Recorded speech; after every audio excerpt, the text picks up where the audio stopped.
Hi folks, my name is Adam D'Angelo, the Seed Scholar, and it is the dead of winter here in Wisconsin. The days are short and the nights are cold, but around this time each year something wonderful happens. The seed catalogs start to come in. They're a great excuse to make a hot cup of coffee, grab a warm blanket, and sit down and plan your horticultural pursuits for the coming growing season.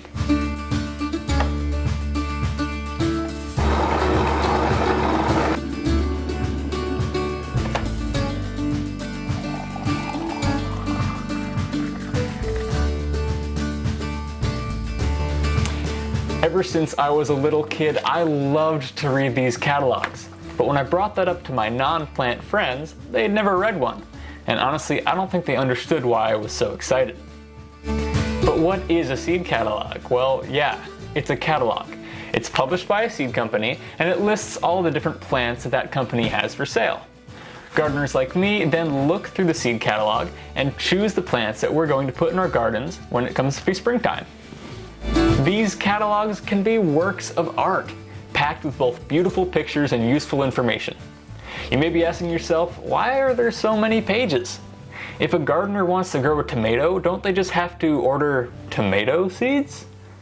The answer is that there are hundreds of different types of tomatoes, and they're called cultivars. Cultivar stands for cultivated variety. And much to the dismay of my fellow plant scientists, I'll be using the terms cultivar and variety interchangeably in this video. Each of these cultivars is a little bit different. Maybe they have a great flavor, or a cool color, or maybe they're just able to survive when you forget to water them for a few days. The point is, gardeners and farmers can choose the cultivars they think will suit their needs. They then order seeds for that cultivar and plant them. But I get that this concept is still a little bit confusing, so let me try and explain it a different way.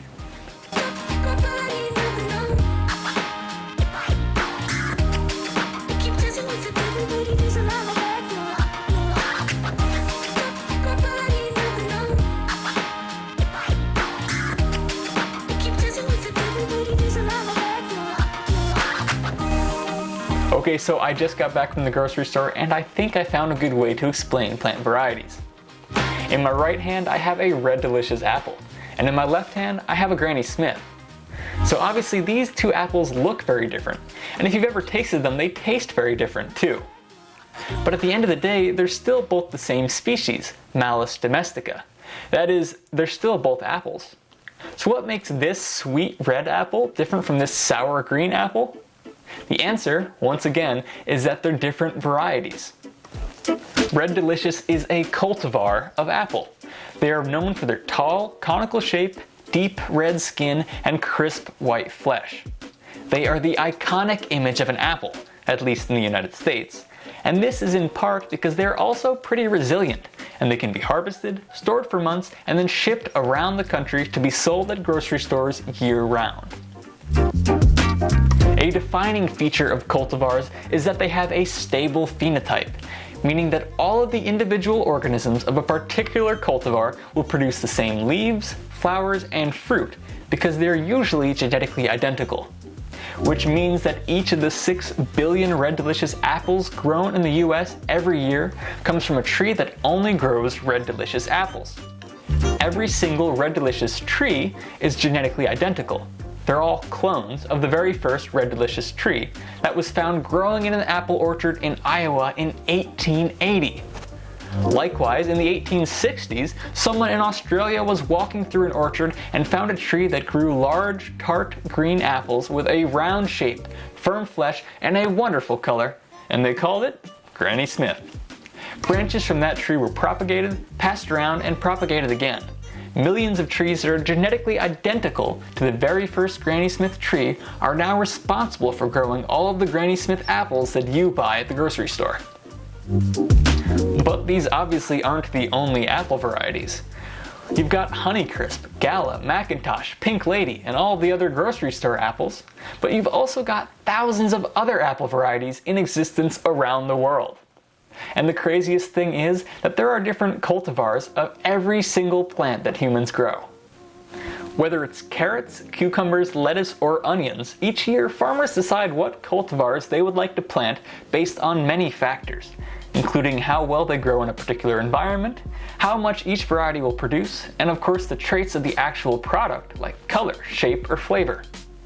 So while a watermelon farmer in Georgia might pick varieties that do well in high humidity and don't mind the summer heat, a watermelon farmer in California may choose different varieties that grow better in their soil or that don't need as much irrigation in the summer. I like to think of plant varieties like flavors of ice cream. When you order a scoop of strawberry ice cream, you get a scoop of strawberry ice cream. And when you order a scoop of butter pecan, you get butter pecan. Both of these flavors are different kinds of ice cream with different characteristics, but they're both still ice cream. But let's say that you really wanted a new type of ice cream that had the pink color of strawberry with the flavor of butter pecan. If you combined the strawberry ice cream with the butter pecan, you would have just made a brand new flavor, or a brand new variety of ice cream. And this has been being done with plants for thousands of years. Our ancestors found plants that, for example, they thought tasted really good, and then allowed them to pollinate other plants that might have produced large crops. Then they saved the seeds from that pollination and planted them the next season. Over hundreds or thousands of years, after repeatedly being chosen for some combination of traits and then being planted the next year, our modern fruits and vegetables began to emerge. And new cultivars are still being released every year. Our lab here at the University of Wisconsin is making new varieties of beets.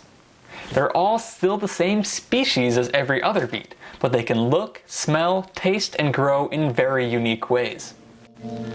In fact, you can see our lab's latest release, the Badger Flame beet, here in this catalog.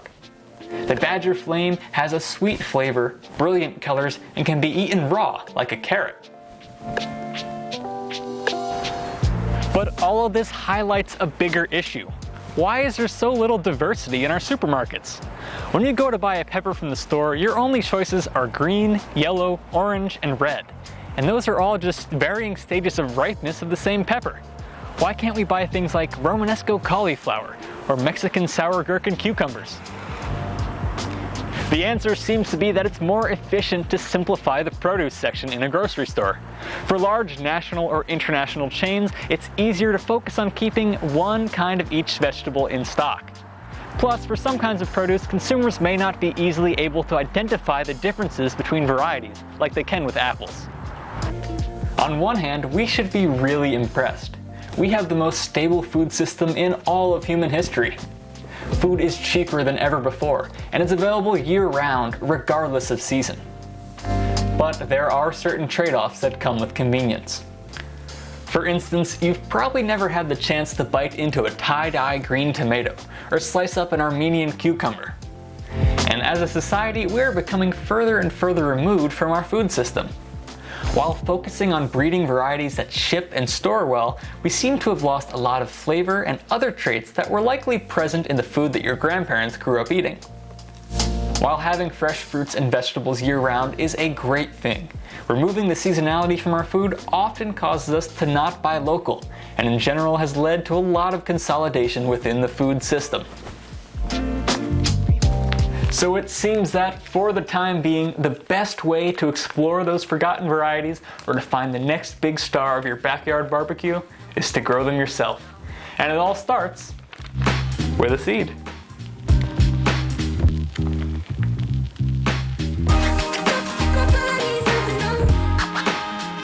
Hi folks, if you found this video helpful, please remember to like and subscribe.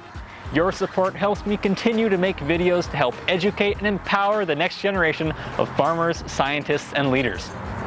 Our next video will take a deeper look into how we make new plant varieties. But until then, keep growing, scholars.